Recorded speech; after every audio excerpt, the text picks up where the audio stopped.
रंजीत चौटाला का एक audio viral हुआ।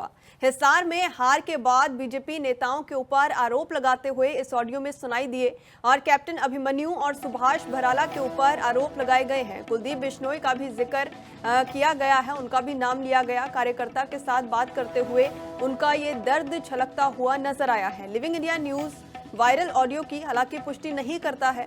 हिसार से बीजेपी के प्रत्याशी थे रंजीत चौटाला और कांग्रेस के जयप्रकाश जेपी के सामने हार उनको मिलती है और उसके बाद ये ऑडियो वायरल होता है और इस ऑडियो ने कई तरीके के सवाल खड़े कर दिए हैं, क्योंकि हार का सामना जब करना पड़ा तो उस समय के ऊपर इस ऑडियो में उनका दर्द छलकता हुआ नजर आया। कैप्टन अभिमन्यु और सुभाष बराला के ऊपर आरोप लगाते हुए नजर आए और कुलदीप बिश्नोई का भी नाम उनकी तरफ से लिया गया है।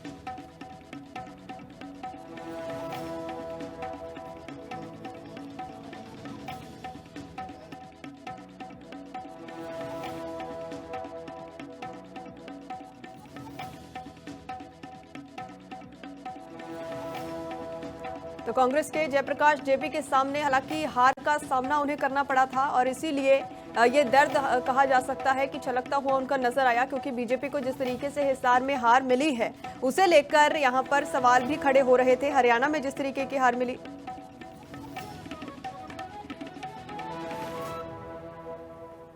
तो लगातार जिस तरीके से हार का सामना उन्हें करना पड़ा है उसी को लेकर सवाल भी खड़े किए जा रहे थे और कार्यकर्ताओं से जिस वक्त बात की जा रही थी उस वक्त का ये ऑडियो बताया जा रहा है। जब बात की गई तो उस समय के ऊपर ये इल्जाम लगाते हुए नजर आए। हालांकि हम लगातार इस बात का भी जिक्र कर रहे हैं कि लिविंग इंडिया इस ऑडियो की पुष्टि नहीं करता है, जो ऑडियो इस वक्त सामने आ रही है, जो ऑडियो इस वक्त वायरल हो रही है। बलजीत सिंह। हाँ जी। हाँ, रणजीत सिंह बोल रहा हूँ। नमस्कार जी। मैं भी घर से बाहर निकल गया, तुम भी निकल जा, कोई बात नहीं। हाँ जी। हाँ जी। मैं भी घर से बाहर निकल गया, कोई बात नहीं। काउंटिंग हो रही, मैं पढ़ रहा था तुम्हारा मैसेज, अभी मेरे पे डाला था ना। अच्छा जी। बलजीत सिंह आर्य नगर से ना। हाँ जी। हाँ जी। हाँ, मैं रणजीत सिंह बोल रहा हूँ। हाँ जी। हाँ जी, नमस्कार जी। तो आपका मैंने पढ़ लिया मैसेज। अच्छा जी। तो 10 तारीख को आऊंगा सर, वो इसमें पढ़ा ही आपने अगर सेंड हुआ। हाँ, मैंने सभी अपने कार्यकर्ताओं को कहा है। हाँ, तो मैंने अभी आपका मैसेज देकर नंबर डाला हुआ था, फोन कर दिया। ठीक है सर। तो बलजीत सिंह 10 को मिलेंगे, कोई भी नहीं होगा क्या? ये तो गंदा अपने अंदर ही। क्या करेंगे, बड़ी दुख की बात है। ये सारा कुलदीप भी था, वो ये पनियार भी था। बिल्कुल ही बड़ा दुख हुआ, हम तो घर से बाहर नहीं निकले अब तक। कोई नहीं, मैं कह रहा हूँ मैं निकल गया बाहर, कोई बात नहीं। तो हो गया, आगे की लड़ाई 3 महीने बाद फिर आ गया। ये हाँ, वो तो है ही। और किसी की बैटिंग कराए, कोई बात नहीं, अपना तो चुनाव अब हो रहा है। नहीं सर जी, हम तो अपने बाई इलेक्शन से आपके पीछे लगे हुए हैं। मंजूर बराला ये सारों ने जो नाश करा है ना। हाँ, बिल्कुल जी, बिल्कुल ही। सिंचाई कराऊंगा, चिंता ही नहीं करो, माफ नहीं करता। नहीं बिल्कुल, ये तो सभी ने गद्दारी की हमारे साथ। मिलते हैं 10 तारीख को 4 बजे। हाँ ठीक है सर, ठीक है।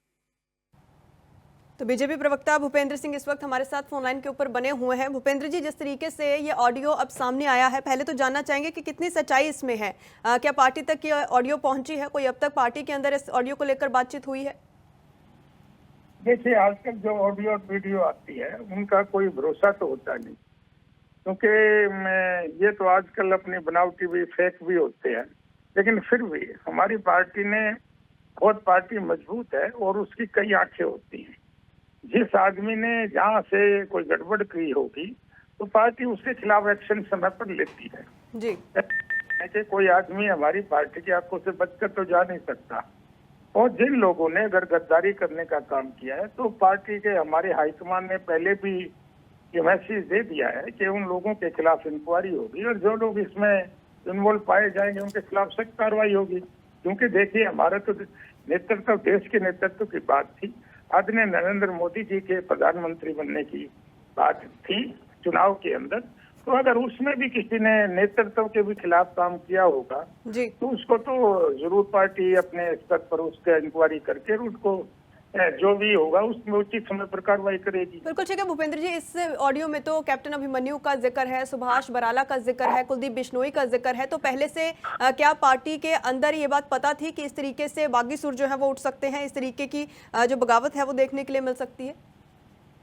ये तो देखिए इन्वेस्टिगेशन का मैटर है। जब पार्टी के अपने स्तर पर इन्वेस्टिगेशन होगी, जो भी हमारे जो सिस्टम है, जो भी इन्वेस्टिगेशन की हमारी कमेटी है, वो इस पे जांच करेगी और जांच करने के बाद जो भी उसका उचित निर्णय होगा वो पार्टी लेगी। उसमें बिल्कुल किसी भूपेंद्र किस्म जी, की कोई- सोनीपत में भी ऐसा ही एक मामला देखने के लिए मिला था जहां पर अपने ही सांसद के ऊपर आरोप लगाते हुए नजर आए थे कि वो कांग्रेस के लिए वोट मांग रहे थे। तो क्या वो मामला भी ध्यान में है, उसके ऊपर भी कोई एक्शन लिया जाएगा?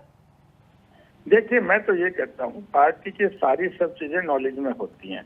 कौन आदमी क्या कर रहा है, क्या नहीं कर रहा। अगर किसी ने पार्टी से गद्दारी की होगी तो समय आने पर उस पर तो कार्रवाई होगी। क्यों नहीं होगी कार्रवाई? अगर पार्टी का, हमारे पार्टी बहुत ही डिसिप्लिन की पार्टी है, हमारे यहाँ इन चीजों की कोई गुंजाइश नहीं होती। जी। हमारी पार्टी का जो आदेश होता है वो सबको सर्वमान्य होता है जी। और सबको उस पर विचार करके और सब पर काम करना होता है, कार्रवाई करनी होती है। हमारे यहाँ इनडिसिप्लिन नहीं है। ये तो कांग्रेस पार्टी दूसरे लोगों का है, कोई गुटबाजी हो या किसी के टांग खिंचाई की बात हो। हमारी पार्टी में ऐसा नहीं है। अगर किसी ने इस किस्म की हरकत की होगी तो समय आने पर उस पर उचित कार्रवाई की जाएगी। भूपेंद्र जी, जिस तरीके से इस ऑडियो के अंदर बात की जा रही है, दर्द जो है वो छलकता हुआ नजर आ रहा है हार को लेकर, क्या मायूसी बीजेपी में है? क्योंकि ये दावा किया जा रहा था कि 9 से 10 सीटें तो हमारे पास आएंगी ही आएंगी, तो यानी कि मायूसी भी कहीं ना कहीं कार्यकर्ताओं में भी है और उन उम्मीदवारों में भी है जो कि सामने खड़े हुए थे, जिन्हें हार का सामना करना पड़ा। देखिए, हमारी पार्टी के कार्यकर्ता में कोई मायूसी नहीं होती। हमारा जो इलेक्शन खत्म होता है उससे अगले दिन ही दूसरे इलेक्शन में और लोगों की सेवा में सभी कार्यकर्ता, सभी पार्टी के नेता लग जाते हैं। और मैं ये कहता हूँ, ये विधानसभा का भी चुनाव आएगा, लोकसभा के विधानसभा के चुनाव में फर्क होता है। हम फिर से तीसरी बार एब्सोल्यूट मेजोरिटी से सरकार बनाएंगे। हमारे वर्करों में किसी क्रम की कोई मायूसी नहीं है और सभी बढ़ चढ़ करके आगे काम कर रहे हैं। अगला जो चुनाव आएगा उसमें पूरी बहुमत से हम सरकार बनाने का काम करेंगे। हमारे वर्क पास नहीं होते, हमारे पूरे हौसले में है वर्क। और जो ये थोड़ी बहुत कमी रही है, तो किसी भी वजह से रही है, जी। उसको सॉर्ट आउट करके और अगला चुनाव पूरी मजबूती से लड़ेंगे और तीसरी बार सरकार बनाने का काम करेंगे। बिल्कुल ठीक है, धन्यवाद भूपेंद्र सिंह जी, आप जुड़े हमारे साथ। तो कहा जा रहा है कि कोई मायूसी जो है वो कार्यकर्ताओं में नहीं है, लेकिन जिस तरीके से ये ऑडियो सामने आ रहे थे उनका जिक्र भी किया है कि जिस किसी ने भी दगा पार्टी के साथ किया होगा उसके ऊपर कार्रवाई जरूर की जाएगी। इन्वेस्टिगेशन का मामला बताया है। हालांकि कहते हुए नजर आए कि सब जानते हैं कि इन ऑडियो में कितनी सच्चाई होती है, तो ये भी मान रहे हैं कि कहीं ना कहीं ये वीडियो सच्चा भी जो है वो हो सकता है। हालांकि इसको लेकर पार्टी के अंदर इन्वेस्टिगेशन की जाएगी।